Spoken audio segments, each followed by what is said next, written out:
ទៅទៀតទេជាមួយនឹងហាងប្រាក់សុខបាទជាមួយនឹងអំស្លាស់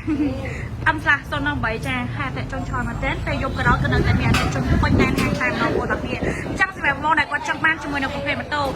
តូចម៉ូតូធំម៉ូតូថ្មីម៉ូតូបន្ទឹកអាចធ្វើការដាក់ពាក្យបងរំលោភបានតែបងគ្រាន់តែកាត់ឯកសារពីមុខសម្រាប់បងអ្នករស់ស៊ីអត្តសញ្ញាណប័ណ្ណ1សភៅគ្រួសារ1តែបងគ្រាន់តែកាត់ឯកសារ3មុខសម្រាប់បងអ្នកធ្វើការអត្តសញ្ញាណប័ណ្ណ1សភៅគ្រួសារ1ចុងសន្លឹកបោកខែ1ចង់បានម៉ូតូណាមកយកម៉ូតូនឹងអស់ហើយស្រស់ស្អាតខ្លាំងមែនតើឥឡូវយើងធ្វើការរៀបចំនឹងដំឡើងជូនអតិថិជនយើងទៀតឲ្យបងសម្លាញ់ហ៎ចាជាមួយនឹងស្រីឆ្នាំចា018ម៉ូតូអំស្លាស់កណ្ដាស់ពុនថ្មីចេះតែម្ដងបងសម្លាញ់ចិត្តអូយចាកុំភ្លេចហាងប្រាក់សម្បត្តិថ្ងៃនេះល្ងាច